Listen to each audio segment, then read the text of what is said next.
Hello guys, welcome back to mechanical Adda online learning platform. So guys, आज के इस video में हम डिस्कस करने वाले हैं एनपीसीआईएल के इंटरव्यू के बारे में। तो पूरा डिटेल में डिस्कस करेंगे, ठीक है। यानी कि आपको पता है एनपीसीआईएल के मोस्टली जो एग्ज़ाम होने वाले स्टिपनेट ट्रेनिंग या साइंटिफिक असिस्टेंट का, वो जिस दिन इंटरव्यू होगा उससे एक दिन पहले, यानी कि जब आपका रिटन टेस्ट होगा तो उसके एक दिन बाद जो है वो इंटरव्यू होना है, ठीक है। जितने लोग सेलेक्ट होंगे, रिटर्न क्लियर करेंगे, उनका इंटरव्यू होगा। तो दोनों रिटर्न के साथ इंटरव्यू, दोनों की प्रिपरेशन करनी है आपको।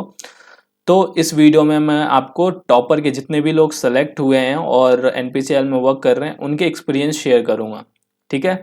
तो इस वीडियो को पूरा ध्यान से देखना है आपको, और ये सबके लिए ऑलमोस्ट कॉमन होगा। मैं टेक्निकल चीज़ें डिस्कस नहीं करूँगा, ठीक है। थोड़े बहुत क्वेश्चन लास्ट में बता दूंगा, बाकी जो है वो ये पूरा कैसे प्रिपेयर करना है वो चीज़ें मैं डिस्कस करूंगा। तो किसी भी ब्रांच के स्टूडेंट हो वो आप पूरा देख सकते हो, चाहे एनपीसीआईएल के कोई भी एग्ज़ाम हो आपका, ठीक है।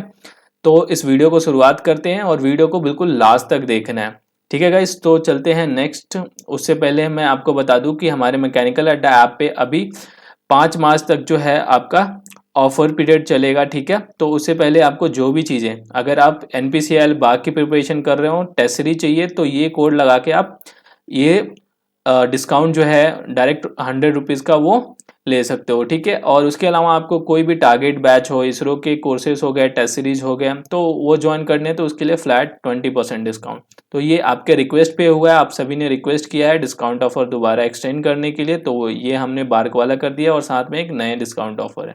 तो 5 मार्च तक आपको मिलेगा, उससे पहले जो है वो आप इसको अवेल कर सकते हो, ठीक है। तो गाइज चलते हैं, अब सबसे पहले स्टार्ट करते हैं कि इंटरव्यू प्रोसेस में क्या क्या चीज़ें होती है एनपीसीआईएल के अंदर। तो आपको पता है अलग अलग एनपीसीआईएल का प्लांट है।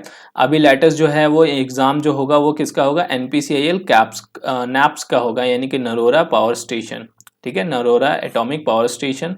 उसके बाद मोस्टली चांसेस है कि एनपीसीआईएल जो है हमारा किसका होने वाला है, एनपीसीआईएल जो है वो आरआर साइड का एग्ज़ाम होएगा और दोनों एक साथ होगा, एग्ज़ाम और इंटरव्यू दोनों एक दिन के गैप, यानी नेक्स्ट डे होगा।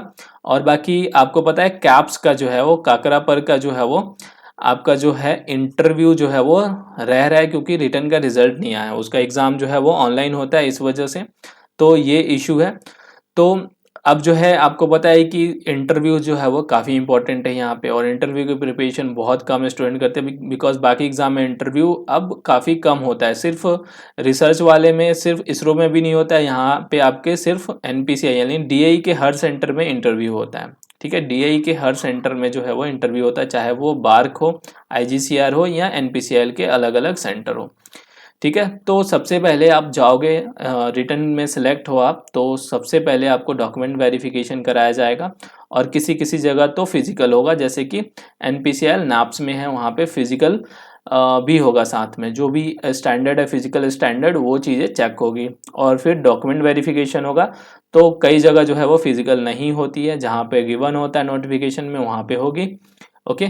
उसके बाद आपका इंटरव्यू होगा, डॉक्यूमेंट वेरिफिकेशन पूरा कंप्लीट हो जाएगा, तब जाके आप जो है वो इंटरव्यू पैनल में जाओगे, ठीक है। तो अब जो है बात करते हैं इंटरव्यू पैनल में जाने के बाद क्या होगा, पूरी चीज़ें आपको एक एक चीज़ें बता देता हूँ। तो इंटरव्यू पैनल में जो है वो सबसे पहले तो आप अगर मान लो एंटर कर रहे हो तो कुछ बेसिक चीज़ों का ध्यान रखना है, और वो आपको पता है, ठीक है। अगर नहीं तो ये चीज़ का ध्यान रखना है। सबसे पहले अगर आप इंटरव्यू पैनल में एंटर करना है तो एंटर करने से पहले आप पूछ लो, ठीक है। जो भी वहाँ पे आपके इंटरव्यूअर होंगे उनसे पूछो पहले, मे आई कम इन सर, तो ये चीज़ें ज़रूर पूछना है। और जब तक वो ना बोले बैठने के लिए, आपको बैठना नहीं है, ठीक है। ये पहला चीज़ इंपॉर्टेंट ध्यान रखना है। और हाँ, इससे पहले कि हाँ देखो, कोई मैंडेटरी नहीं होता है इंटरव्यू में कि आप फॉर्मल में जाओ, बट फॉर्मल में जाना एक अपना मतलब आपके लिए अच्छा होगा, कोई ज़रूरी नहीं है, कोई बोलता नहीं है कि आप फॉर्मल में जाओ, बट इंटरव्यू में हमेशा फॉर्मल में जाना चाहिए, ठीक है। टाई लगा के जा सकते हैं या नॉर्मली आप फॉर्मल में जा सकते हो, तो इस चीज़ का भी आप ध्यान रखो। और इंटरव्यू में जाने के बाद वहाँ पे आपसे कोई भी पर्सनल क्वेश्चन इतना नहीं पूछा जाएगा, ठीक है। आपसे बस ये आपके जो है ना मोटिवेशन, आपसे फैमिलियर होने के लिए थोड़े से डिटेल आपसे पूछ लिया जा सकता है, हो सकता है ये आपसे पूछा भी ना जाए, और कहीं कभी पूछ लिया जाता है इंटरव्यू में, मतलब आपके नाम पूछ लिया, आप कहाँ से आए हो इंटरव्यू देने के लिए, कहाँ रहते हो, ठीक है। ये सर बेसिक चीज़ें, फैमिली के बारे में थोड़ी बहुत पूछ ली जाती है कि फैमिली में कितने मेंबर हैं, कौन क्या करता है, तो ये सारी चीज़ें पूछे जा। तो ये ज़रूरी नहीं है कि हमेशा पूछा जाएगा। तो ये छोटा सा बेसिक इंट्रो होता है, ठीक है। उसके बाद सबसे इम्पोर्टेंट आपका जब इंटरव्यू मेन स्टार्ट होता है वो फेवरेट सब्जेक्ट से होता है। तो फेवरेट सब्जेक्ट में आपको पता है कि आपसे फेवरेट सब्जेक्ट पूछा जाएगा, और सबसे इम्पोर्टेंट है आपको बहुत ही ध्यान से बताना है। फेवरेट सब्जेक्ट आप वही बताओ जो इसमें आप काफ़ी स्ट्रांग हो बेसिक में, ठीक है। तो एक चीज़ का और भी ध्यान रख सकते हो यहाँ पे कि कभी भी जो है ना, जितने भी अप्लाइड सब्जेक्ट हैं, ठीक है, स्पेशली थर्मोडायनेमिक्स के, तो उसमें जिस जो भी आपका अच्छा है उसी को बताओ। जिसमें आप पूरी चीज़ें नहीं पढ़े हो तो वो मत बताना, ठीक है। तो बेसिक सब्जेक्ट आप बताओ, फंडामेंटल सब्जेक्ट जैसे कि थर्मोडायनेमिक्स आप बता सकते हो, सोम बता सकते हो, ठीक है। और इसके अलावा जो है वो आप जो हमारे अप्लाइड में है, पावर प्लांट अगर आपका अच्छा है तभी बताना, ठीक है। अगर वैसे यहाँ पे पावर प्लांट बताओगे तो आपसे पावर प्लांट में बहुत सारी चीज़ें पूछी जा सकती है, ठीक है। तो ये तो मैं बात कर लिया हूँ ये मैकेनिकल के स्टूडेंट। अगर आप इलेक्ट्रॉनिक्स के स्टूडेंट हो तो आपके जो भी बेसिक सब्जेक्ट हैं, मुझे तो इतना क्लियर है कि आई थिंक बेसिक सब्जेक्ट आपके हो सकते हैं, एनालॉग हो सकता है, ठीक है। एनालॉग इलेक्ट्रॉनिक्स हो सकता है, और फिर डिजिटल हो सकता है, ये दोनों हो सकते हैं। और वैसे आपके जो भी हो, मुझे ये कंफर्मेशन है कि आपका कौन सा बेसिक है, तो उसके हिसाब से आप देख लेना। जो भी आपका बेसिक सब्जेक्ट हो उसी को ध्यान रखना है, और स्ट्रॉन्ग सब्जेक्ट ही बताने। तो आप कितने बता सकते हो, मिनिमम कम से कम 3 सब्जेक्ट बताना होगा, ठीक है। मोस्टली सभी लोग 4 से 5 सब्जेक्ट बताते हैं, और उसी में वो क्या होता है कि जब भी आप सब्जेक्ट बताओगे ना, ठीक है, अगर आप इलेक्ट्रिकल के हो तो आप देख लो कि आपके बेसिक सब्जेक्ट कौन से हैं। इलेक्ट्रिकल मशीन हो गया, इसके अलावा और भी जो भी हैं, जो भी आपके ब्रांच है, मैं यहाँ पे बस उसी हिसाब से बता रहा हूँ, बाकी आप समझ जाओगे, ठीक है। तो जो भी आप 5 सब्जेक्ट बताओगे फेवरेट सब्जेक्ट, तो उसमें से क्या होगा कि आपको पूछा जाएगा कि इन फेवरेट सब्जेक्ट, पहले तो वो नोट कर लेंगे इस चीज़ को। आप जो भी फेवरेट सब्जेक्ट बताओगे ना वो नोट करेंगे, और उसी में से एक एक करके सभी जो है वो इंटरव्यूअर वहाँ पे आपको पैनल में जो है वो पैनल में आपको कितने लोग मिल सकते हैं, आपको मोस्टली जो है वो देखा जाता है कि 5 से 6 या इससे भी ज़्यादा, मोस्टली जो है वो 5 से 6 मेंबर होते हैं। अब तक जितने भी एनपीसीएल के स्टूडेंट ने, जितने लोगों ने इंटरव्यू का अपना एक्सपीरियंस शेयर किया है, उन सभी ने यही बताया है कि 5 से 6 लोग जो है वो वहाँ पे पैनल में रहते हैं, ठीक है। तो यहाँ पे ये चीज़ क्लियर हो गया। तो यहाँ पे जो है वो सभी लोग जो है आपके जो भी फेवरेट सब्जेक्ट है वो नोट कर लेंगे। उसके बाद वो क्वेश्चन लिख भी लेते हैं, ठीक है। वो उनको कौन सा, जैसे कि एक मेंबर ने क्वेश्चन पूछा, मान लो 5 मेंबर हैं, तो एक मेंबर ने क्वेश्चन पूछा, तभी बाकी मेंबर को क्या पूछना है वो क्वेश्चन लिख लेते हैं हम कि मुझे ये पूछना चाहिए, उसी हिसाब से, ठीक है। अलग अलग चीज़ें हैं, ऐसा ज़्यादातर ये देखा गया है कि मतलब उनके दिमाग में आया है कि हाँ, जैसे तुमने एक किसी चीज़ का आंसर बताया तो हो सकता है उसी से रिलेटेड ये क्वेश्चन पूछना होगा, तो ये पूछ सकते हैं। तो ज़्यादातर यही होता है से यहाँ पे कि आपसे रिलेटेड क्वेश्चन बहुत पूछा जाता है। रिलेटेड क्वेश्चन, जैसे आपने एक क्वेश्चन यहाँ पे पूछा गया, ठीक है, उसी में आपने आंसर बताया, और मान लो कि कुछ गलत बता दिया, कुछ नया टर्म्स बता दिया, तो उससे रिलेटेड आपसे पूछ लिया जाता है। तो क्वेश्चन में क्वेश्चन ऐसे चीज़ें आपसे मतलब डेप्थ में टेस्ट किया जाता है। बट एनपीसीएल के इस पोस्ट के लिए, मतलब स्टिफनरी ट्रेनिंग और साइंटिफिक असिस्टेंट के लिए, बिल्कुल ज़्यादा डीप में नहीं पूछते हैं। वो जो भी आपके रिलेटेड क्वेश्चन पूछेंगे वो बेसिक कंसेप्चुअल क्वेश्चन होंगे, ठीक है। तो इस चीज़ का आपको ध्यान देना है, ठीक है। यहाँ से फेवरेट सब्जेक्ट हो गया, बेसिक क्वेश्चन पूछे जाते हैं। और हाँ, 2-3 चीज़ें और आपको बता देता हूँ जो कि आपके लिए इंपॉर्टेंट है। एक तो लैंग्वेज यहाँ पे मैटर नहीं करता, ठीक है, आपके नॉलेज होने चाहिए। ज़रूरी नहीं है, काफ़ी लोग कहते हैं कि सर मुझे इंग्लिश में दिक्कत होती है, इंग्लिश में मैं इंटरव्यू नहीं दे सकता। तो यहाँ पे आपके लिए ये लैंग्वेज मैटर नहीं करेगा, ठीक है। तो आप हिंदी में कंफर्टेबल हो हिंदी में दे दो, ठीक है। इंग्लिश में कंफर्टेबल हो तो इंग्लिश में दो, जो भी है वैसे आप दे सकते हो, कोई भी इशू नहीं है, ओके। जैसे पूछे वैसे भी दे दो आप, जिसमें भी कंफर्टेबल हो, ऐसा कोई भी इशू नहीं है। बस आपके वो नॉलेज चेक कर रहे हैं, ठीक है, लैंग्वेज चेक नहीं करेंगे, तो ये चीज़ें आप भूल जाओ, ठीक है। ये बहुत लोगों का क्वेश्चन होता है कि मैं हिंदी में दे सकता हूँ सिर्फ, इंग्लिश में कंफर्टेबल नहीं हूँ, तो ये चीज़ें दिक्कत नहीं है, ठीक है। अब देखो, कुछ क्वेश्चन आउट ऑफ बॉक्स होते हैं। Out of box in the sense कि आपसे मतलब कुछ भी ऐसे पूछा जाएगा जिससे आपके एप्टीट्यूड भी चेक होगा, मतलब कॉन्सेप्चुअल क्वेश्चन ही होंगे टेक्निकल, लेकिन वहाँ पे आपके एक तरह से एप्टीट्यूड, सोचने की कैपेबिलिटी जो है वो कैसे होती है वो चीज़ें पूछी जाएगी। जैसे कि कुछ एग्जांपल बता देता हूँ, जैसे कि शेयर करते हैं, काफ़ी स्टूडेंट ने शेयर किया है। तो उसमें से जैसे एक क्वेश्चन आपको बता दूँ कि जैसे वहाँ पे आप इंटरव्यू जहाँ दे रहे हो तो टेबल पे ग्लास है, ठीक है, वाटर ग्लास है। तो वो ग्लास का मटेरियल पूछ लिया था एक स्टूडेंट से, ग्लास का मटेरियल क्या है, किस चीज़ का बना है, तो वो पूछ लिया गया। तो जैसे कि उसने बताया कि सिलिका का बना है, ठीक है, ग्लास जो है हमारा सिलिका का बना है। फिर पूछ लिया कि उससे सिलिका जो है वो कहाँ सबसे ज़्यादा पाया जाता है, तो सिलिका जो है वो सैंड में हमें ज़्यादा मिलता है, ठीक है।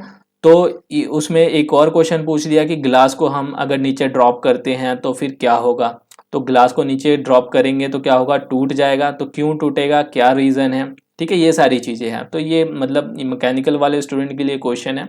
वैसे इलेक्ट्रॉनिक्स में आपसे उस रूम से रिलेटेड कुछ भी पूछा जा सकता है, अगर फ़ैन हो, स्विच हो या इलेक्ट्रिकल कोई डिवाइस भी होगा तो उससे रिलेटेड पूछा जा सकता है, इलेक्ट्रिकल और इलेक्ट्रॉनिक्स। तो ये भी चीज़ें आप इमेजिन करके चलना कि ऐसे क्वेश्चन बन सकते हैं, कुछ आउट ऑफ बॉक्स, कुछ उस रूम से रिलेटेड भी बन सकते हैं। तो बहुत सारी चीज़ें हैं, वो ऐसे क्वेश्चन आप पढ़ के जाना, ठीक है। तो ये चीज़ें क्लियर होगी आपको, आउट ऑफ बॉक्स मतलब समझ लो कि आपसे एप्टीट्यूड चेक होगी वहाँ पे, ठीक है। तो ये चीज़ें होगी। अब आ जाते हैं हायर क्वालिफिकेशन पे। हायर क्वालिफिकेशन मतलब आपने अगर डिप्लोमा बेस पे ये है या बीएससी है, लेकिन अगर आपने हायर क्वालिफिकेशन किया है, मतलब आपने बीटेक किया हो, अगर आप बीएससी के स्टूडेंट है, साइंटिफिक असिस्टेंट फिजिक्स केमिस्ट्री के, तो अगर आपने एमएससी किया है तो थोड़ी सी आपसे ज़्यादा वो उम्मीद करेंगे कि मतलब आपने बीटेक किया है, अगर आपने वहाँ पे मेंशन किया है तो थोड़ा सा आपका लेवल जो है थोड़ा सा और बढ़ा सकते हैं, आपसे ज़्यादा क्वेश्चन पूछ सकते हैं। तो ये भी चीज़ें जो है काफ़ी स्टूडेंट ने जिसने भी बीटेक करा हुआ है और वहाँ पे मेंशन करा है, तो उनसे जो है वो बीटेक लेवल के भी कुछ क्वेश्चन, जैसे वो सब्जेक्ट डिप्लोमा में अगर नहीं है, बीटेक में उसने पढ़ा है या उसने प्रोजेक्ट में उस ऐसे कुछ टॉपिक में प्रोजेक्ट किया हुआ है कॉलेज में, तो प्रोजेक्ट के बेसिस पे भी पूछा जा सकता है। ज़रूरी नहीं है कि सबसे ये चीज़ पूछा जाएगा, किसी किसी से पूछा जा सकता है, ठीक है। वो चेक करते रहते हैं आपका जो भी वहाँ पे फॉर्म डिटेल भरा होता है आपने, तो उसमें जो भी चीज़ें हैं, जॉब जॉब एक्सपीरियंस है तो जॉब से रिलेटेड भी कुछ चीज़ें होगी, ट्रेनिंग से रिलेटेड भी होगी। तो इस इन सब चीज़ों का भी ध्यान रखना है। जो भी आप इन्फॉर्मेशन प्रोवाइड कर रहे हो फॉर्म में, या इंटरव्यू से पहले कुछ फॉर्म फिलअप भी करवाते हैं, तो वहाँ पे अगर कोई भी चीज़ जो है वो फिल कर रहे हो तो उससे रिलेटेड भी क्वेश्चन हो सकता है, ठीक है। ज़रूरी नहीं है कि हमेशा पूछा जाएगा, बट ये चीज़ें आ सकती है। तो इन दोनों चीज़ का भी आपको ध्यान रखना है कि आपने बीटेक भी किया है तो थोड़ा सा आपका लेवल जो है आगे चेक कर सकते हैं, ठीक है। तो ये हो गया। तो यहाँ पे मोस्टली चीज़ें जो है वो आपके लिए ज़्यादा दिक्कत नहीं है, बस बेसिक कॉन्सेप्ट जो है वो आपके क्लियर होना चाहिए। अब ये चीज़ कैसे करोगे आपको, ठीक है, नोट्स आपको पढ़ने हैं, मतलब कॉन्सेप्चुअल, मतलब डेफिनेशन वगैरह हो गया, टाइप्स हो गया, एप्लीकेशन हो गया, तो ये सारी चीज़ें आपको ज़रूर करना है। अगर ये चीज़ें नहीं करोगे तो फिर वहाँ पे फंस जाओगे। तो मोस्टली चीज़ों के एप्लीकेशन पूछा जाता है और कॉज पूछा जाता है कि ये ऐसा क्यों होता है, ठीक है।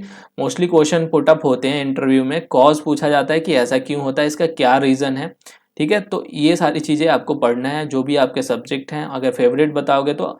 और एक और चीज़ कि ये है कि अगर आपने फेवरेट सब्जेक्ट बताया है तो क्या उसी से सिर्फ पूछेंगे, हाँ, तो मोस्टली ये कोशिश करते हैं उसी से पूछें। लेकिन मान लो कि आपका थर्मो का क्वेश्चन पूछा जा रहा है, मैकेनिकल के लिए बता रहा हूँ, और वहाँ से हो सकता है कि कुछ ऐसा क्वेश्चन बताया, तुमने आंसर बताया, उससे रिलेटेड वो कहीं और भी जंप कर सकते हैं, तो जंपिंग भी होती है और उससे रिलेटेड भी होता है। अगर मान लो मटेरियल साइंस के क्वेश्चन पूछा जा रहा है तो वहाँ से जंप करके वो डिज़ाइन में भी जा सकते हैं। तो ये ध्यान रखना है कि उससे रिलेटेड भी जो है वो आपको, ये आप पे डिपेंड करता है कि आप जैसे आंसर बताते हो ना, तो वो कैसे जो है वो आप आंसर बताओ कि आप दूसरे सब्जेक्ट से वो रिलेटेड ना हो। मतलब ये मोस्टली आपको कोशिश करना है कि ऐसे जो है वो आंसर बताना, बट आपको आंसर भी सही बताना, ठीक है। आप ज़्यादा अगर एक्सप्लेन करोगे, बहुत सारी चीज़ें उसमें ऐड कर दोगे, तो फिर उन सब चीज़ों से भी क्वेश्चन पूछे जा सकते हैं। सो गाइज ऑलमोस्ट मैंने सारी चीज़ें डिस्कस कर ली है यहाँ पे। तो अगर आपको कोई भी चीज़ें इसके अलावा अगर कुछ भी डाउट होता है, पूछना है, तो आप कमेंट में पूछ सकते हो। और लास्ट में जो है मैं यहाँ पे इस वीडियो को कंक्लूड करूँगा कुछ इंपॉर्टेंट टिप्स से, जो कि आपको वहाँ पे इंटरव्यू देते टाइम जो है वो ध्यान रखना है। तो first of all first thing है कि आप जो है वहाँ पे कभी भी कोई भी इंटरव्यू देने जाओ तो पहले से बहुत ज़्यादा एक्सपेक्टेशन मत रखो, ठीक है। ठीक है, क्योंकि उस चीज़ से आपको क्या होगा कि वहाँ पे जो है वो आप प्रेशर में आ जाओगे। ठीक है, तो बिल्कुल फ्री माइंड जाओ, सबसे इम्पोर्टेंट है आप वहाँ पे फ्री माइंड जाओ, जो भी होगा वो आप रिजल्ट की चिंता मत करना कि आपका होगा या नहीं। ठीक है, तो जैसा भी जाता है फ्री माइंड जाओ, अच्छे से देख आओ, उसके बाद जो है जो भी क्वेश्चन का आंसर बताओ ना, तो बिल्कुल ऑनेस्टली आप बताओ वहाँ पे। ठीक है, बिल्कुल ऑनेस्टली बताओ, क्योंकि जो क्वेश्चन होंगे आप जो भी फेवरेट सब्जेक्ट बताओगे ऑलमोस्ट उसी से होंगे। जो पहले आपसे पूछ लिया कि ये फेवरेट सब्जेक्ट है, उसमें से ही आपसे जो क्वेश्चन है वो पूछा जाएगा। तो बाहर से वो अपने से कुछ भी ज़्यादा क्वेश्चन नहीं पूछेंगे, उसी डोमेन से आपको पूछेंगे। और फिर अगर आप कहीं भी फंसते हो तो वहाँ पे आपको वो हिंट देंगे, बस उस हिंट को पकड़ना है आपको। ठीक है, क्योंकि वो काफ़ी ज़्यादा सपोर्टिव होते हैं, जितने भी एनपीसीआईएल और बार की हैं इन सभी चीज़ें, जितने भी रिसर्च ओरिएंटेड जितने भी डिपार्टमेंट है ऑर्गेनाइजेशन, वो सभी इंटरव्यूअर जो है सपोर्टिव होते हैं। तो आपको वो सब जो भी उनका हिंट होगा उससे अगर कहीं भी दिक्कत होता है तो आपको ध्यान रखना है। तो क्या होता है, जितने भी इंटरव्यू पैनल में 5 से 6 लोग हैं उसमें से एक मेन हेड होता है, चेयरमैन होता है। तो अगर उसके क्वेश्चन जो है वो आपको ज़्यादा ध्यान से सुनना होगा। ठीक है, क्योंकि सारा डिसीजन उसी के बेस पे होगा। और जो बेसिक कॉन्सेप्ट है ना, ज़्यादा एडवांस लेवल में सोचना नहीं है, जो भी बेसिक कॉन्सेप्ट होगा ना, ठीक है, उसी के हिसाब से आंसर देना है। ठीक है, और फिर ज़्यादा न्यू टर्मिनोलॉजी का यूज़ मत करना। जब भी आप इंटरव्यू दे रहे हो तो न्यू टर्मिनोलॉजी पूछोगे तो फिर वो न्यू टॉपिक जो भी वहाँ से आप उनको लगेगा उससे और भी क्वेश्चन बन सकते हैं। ठीक है, तो ये चीज़, क्योंकि यहाँ पे डाइवर्जन हो जाएगा, फिर आपका उस क्वेश्चन से जो है वो हो सकता है वो टॉपिक जो है वो किसी और सब्जेक्ट से रिलेटेड हो, तो वहाँ पे भी जा सकते हैं। तो इन सभी चीज़ों का ध्यान रखना है। तो यही सारी चीज़ें थी, इसके अलावा और भी कुछ होता है आपको तो आप जो है वो मुझसे पूछ सकते हो। ठीक है गाइस, तो जितने भी लोग जो है वो एनपीसीआईएल की तैयारी कर रहे हैं तो वो जो है एनपीसीआईएल के जो है वो टेस्ट सीरीज जो है वो ज्वाइन कर सकते हैं। अभी भी ऑफर पीरियड चल रहा है, आपके लिए एक्सटेंड कर दिया, पहले 20 फरवरी तक था, अभी जो है ये 5 मार्च तक एक्सटेंड हो गया। सो गाइज मिलते हैं नेक्स्ट वीडियो में नेक्स्ट अपडेट के साथ। Thanks for watching.